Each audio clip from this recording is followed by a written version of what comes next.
Well, finally, at long last, here's part 4 of the critique and discussion and demo and tutorial and whatever else it may be of the depth of field project. So let's get right underway here. Well, here we have a really nice portrait of this lady against this beautiful bush in the background. This is a very nice shot, very subtle, very old-timey in a way. This is like right out of the 30s, 40s, 50s. If this were black and white, this would be an interesting old-time shot. It's nice in color. It's subtle. She stands out against the colored background. You've created an interesting issue for composition. You've got her body aimed this way, and she's even with this leg taking a step forward. So you've got this movement, but then you've got her face and eyes looking this way, which counteract that movement. So on one hand, because the normal rule is whichever way the face goes, that's where the direction goes, you've properly put her given her a little extra space over here. I don't know if I would give it that much, since the movement ultimately is kind of cancel each other out. But I also think you've established the background here. You don't need all of this overhead thing. So I would probably, oh surprise, come in and knock this down a bit. I would still leave her with a little more leading room on this side, because the rule is kind of right. This is a very strong motion line. But her body and the leg really have created a line going this way. So it's an interesting compromise that we'll create to do that. So I think I would leave it at this. The only possible thing I might do to bring her out a little is do just a slight bit of burning around the edges to make the lady stand out just a little bit better. I'm not going to do it a lot. I don't want it to be all that obvious what we've done. So the opacity for the burning tool is set down to 20%.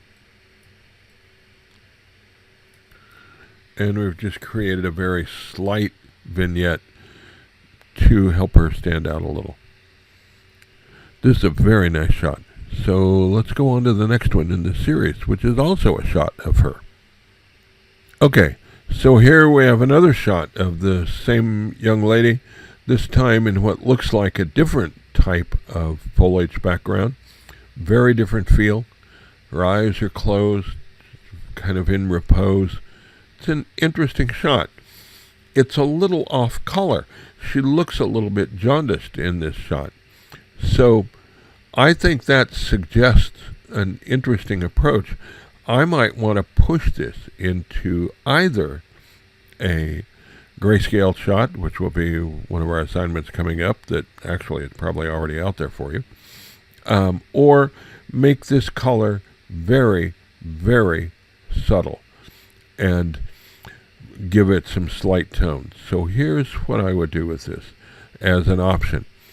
By the way, all of these options that I'm giving you, all of the ways that I've been dealing with your shots, those are mine. Those are my styles. I'm not in the least telling you that's what you must do with your pictures. I don't mean it that way. I want to show you some options. As the instructor, of course, I have the ultimate power to make judgments about it. In the real world, your clients or collectors will make those same judgments. What I'm suggesting to you is that you learn all of the possible ways you can find, from me, from books, from anywhere you can find them, from other instructors, to enhance your shots. Try them all until you start developing a look or a style that's yours for the moment. That will change over the time. Be very wary of creating a style that becomes a template.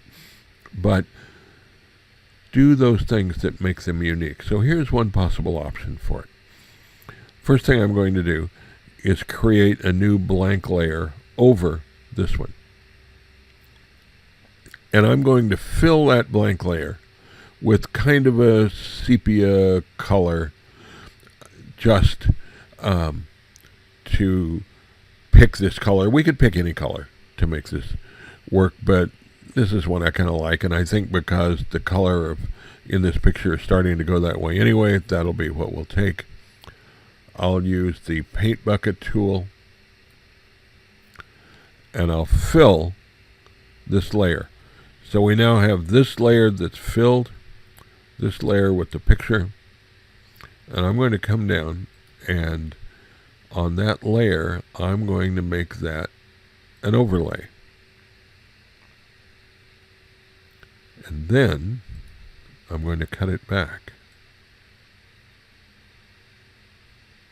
Now what I've started to do is really change that color overlay. It's now almost like you were looking through a brown or a sepia filter. But we're not done yet. So I'll come down on this bottom layer. I'm going to go to Adjustments, Hue and Saturation. And on this bottom layer, I'm going to drop the saturation to where I've just got ever so slight amount of remaining color in these leaves, on her dress, in her hair.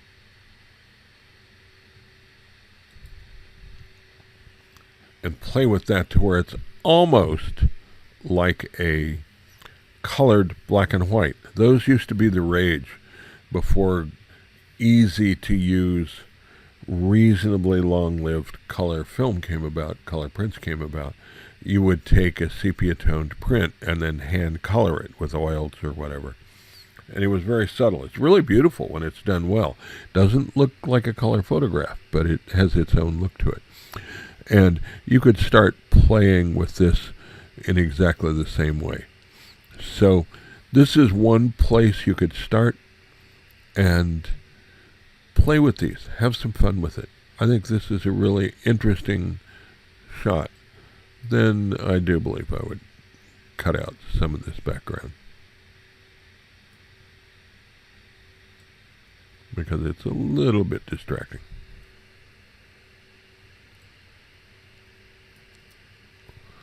Because to me, the shots in here, it's her face. So cool. This is a very nice series you did with this young lady. I hope she likes it. I think it's a very nice shot. So let's move on. Well, it's an interesting shot. There are a lot of issues in it. I'm assuming it's at first I thought it was the minimal depth of field because the background's all out of focus, but I see the title of it says it's the maximum depth of field. If that were the case, the background, the ocean, everything should be in focus. In point of fact, this would be closer to the right way to do this shot with the environment soft, but composition has a few issues, and one of the big issues is please turn this off. You don't need to be recording this for shots for me. If your camera will allow you to turn that off for the things you do for me, do so. If you want to record them for your home use, fine, but for me, turn them off. The real compositional issues are in here. And you've got him buried behind what I assume is a folded canopy for this patio. And it's really hard to see. You've got a very bizarre expression on his face. It's like he's watching a sports game and his team just fouled something up terribly, and he's not quite sure what to do with it, except to yell at them. So if you're going to do a portrait of a guy out on the patio, it could be a little more flattering. It's cool. You've got the flag, and you've got all of the other stuff in it. Another flag. Maybe this was July the 4th weekend, and you're all out here waiting for the fireworks to come up over the ocean. Very cool. But watch out for that when you're shooting. Okay? Let's go on to the next one. Well, the good news is I know you must have shot this for the use of the class because the date's right, but still, you don't need it. Now, this one is properly labeled as a shallow depth of field. Boy, is it shallow. We're right in through here. So I'm not altogether sure where our main subject is. I guess it's right in here, the ones with the little signs on it. It's certainly shallow depth of field. God knows. I would get rid of this brilliant white strip through here. Since you've already cut this sign off, there's no reason we can't cut this one off. And I would get rid of that. Just by getting rid of that bright conflict, we've brought a little more attention to here. It's amazing how strong that white area is in taking your eye away from this. It matches these signs. Your eye's going to go to it. You get rid of it, and now you can really concentrate on the parts that are supposed to be important in your shot. Okay, let's do the next one. Well, this is an interesting shot of a violin with some sheet music. In camera raw, what you really needed to do was to bring down the highlights so that you could see the sheet music a little better and drop some of this highlight here. I don't know if this will work at this stage. Once it's converted to JPEG, a lot of the options, even in the camera raw filter, simply do not work all that well, but we're about to find out, and if not, you'll see why it should have been done earlier. So here's that. If we bring the highlights down,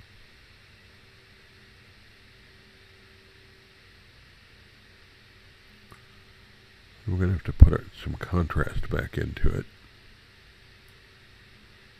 Maybe bring up our clarity, which really most people think of it as a sharpening tool, and it does appear to sharpen it, but what it actually does is increase mid-range contrast.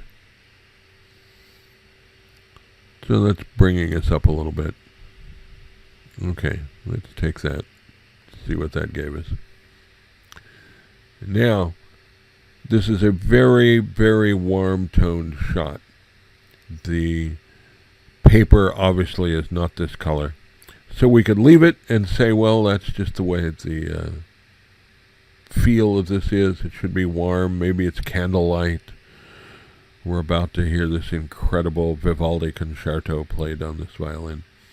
And live with that. If it was going to be properly color balanced for daylight, then the paper actually would give us a good way to do that. And I'm going to show you that and then come back to this because I'm going to work with it warm. But the first thing I'd do, I'm going to make a duplicate layer just for insurance. And I'll work on this top layer. And then I'll come to Image, Adjustments, Photo Filter. I'm going to Color.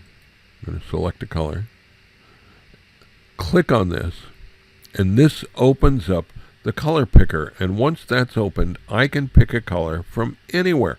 I could pick it off of the selections here, off of here, but I can also pick it off of the image. So I'm going to come over here onto the paper and pick the color of that paper, and you can see it right here. Now, I want you to look at the lab color, the LAB color of it. We talked a little bit about lab color in the section on color. It divides it into luminosity, 0 to 100, and then an A channel and a B channel for color.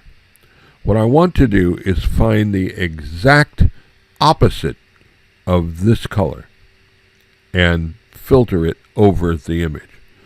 So to do that, both of these are positive numbers now. They could be negative depending on where they were on the lab scale. Whatever they are, make them the opposite. So in this case, I'm going to come in here and put the minus sign so this becomes negative. The same here. And you'll notice this is now a blue color, the very opposite of the color we had. I'm going to say OK. And now I'm going to increase the density in there. Can you see what happened? We turned that paper white, or whiter. This isn't a perfect solution, and it works only if the color you're picking is pretty close to neutral. And in this case, I'm assuming that paper is close. It may be old paper and a little discolored, but it's close. If I had a gray card, I would have done this differently. So this is a way you can affect that color balance. But I'm going to go back to the brown one. I'm going to cancel out of this, because I think this works fairly well. This also could have made a nice black and white. I think what I will do is desaturate it a little bit. Maybe not a lot, but a little bit.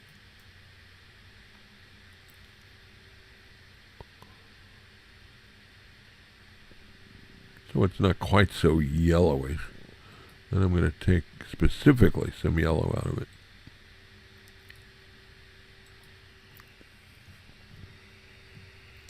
And now we've got a nice shot of the violin.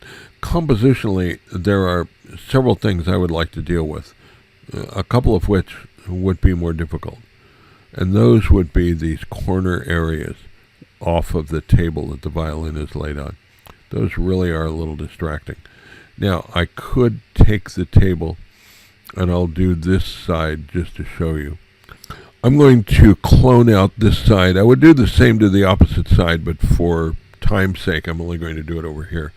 I've got this fiber in the wood going this way, and I want to maintain that angle.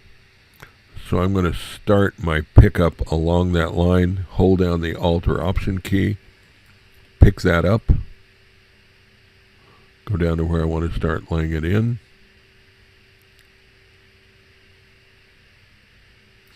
And now I'm going to have to clean that up a little bit. Once you start creating areas by cloning, you may frequently have to constantly re-pick up areas. One of the things you want to watch out for is creating duplicated patterns. It happens easily, and it's the most obvious giveaway of a clone fix. So sometimes pick up stuff from all over and lay it in order to blend that in and not give you such an obvious line. Like here we've got a little bit of a rhythmic pattern that isn't appropriate. So I'm going to block that up just a little here. Change it somewhat. Okay. Now that corner isn't as distracting. I would consider doing the same to this corner. The big problem I cannot fix. This was a staging issue, and that is the bow to the violin is this unbelievably strong diagonal line through here without either end to it. It goes completely off of the page, or close to it. Here's the start of one end. And that means it just cuts off this part of the shot. You would have been better off taking the bow. There's one end of it, the end that you normally hold, is more of a obvious giveaway as to what it is for people. Put that in the picture. Maybe start it here, lay it across the violin, or lay it at an angle to where the violin's laying over it, or maybe up in here where perspective is going to make it smaller.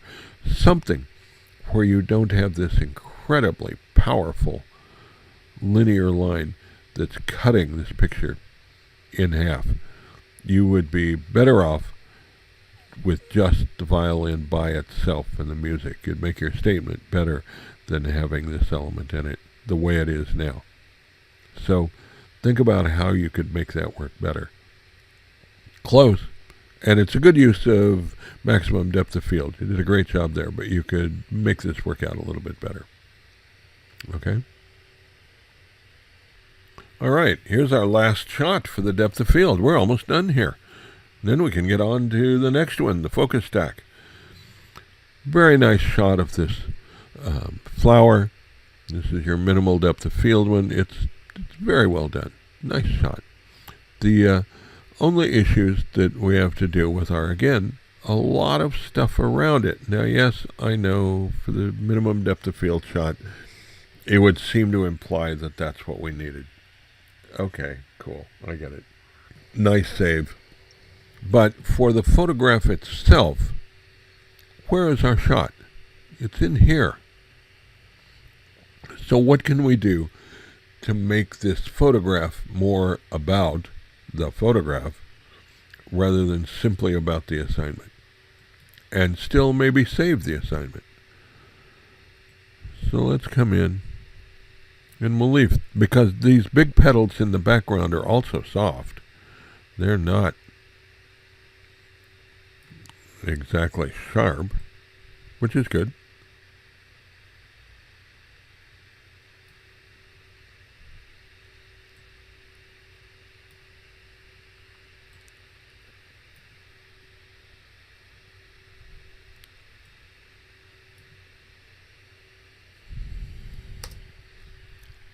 Okay. Now we've got the viewer forced to concentrate on the really interesting part of this shot. The background is way out of focus and it's dark, so it goes back there. Even the surrounding fully opened petals are less sharp. And you could, as we've seen before, you could blur those a little more if you wanted to for effect on this. And that might be interesting. Let's do that quickly. Since this is our last shot, we're a little ahead of the game. Let's do filter, blur, Gaussian. Whoa, a little too much. Let's do it about that much. We'll make this a layer mask. Use a black brush.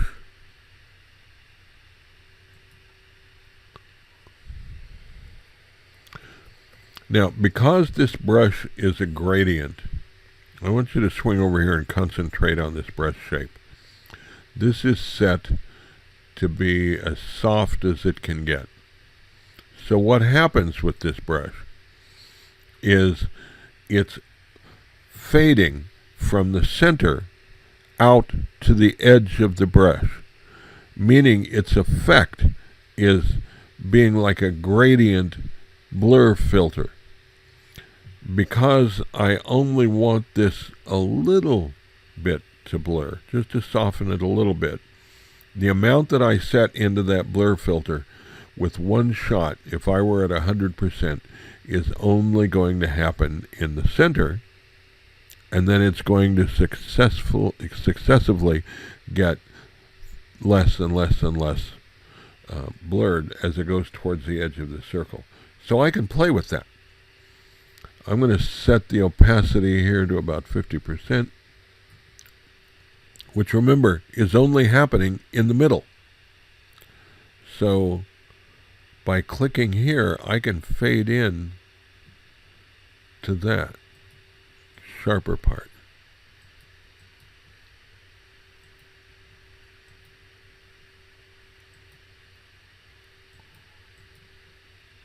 And simulate a little greater depth of field with this.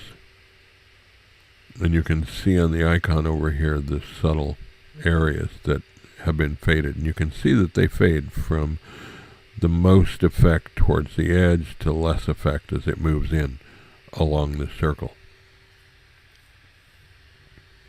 Okay, well, that's it for the stuff submitted for the depth of field assignment.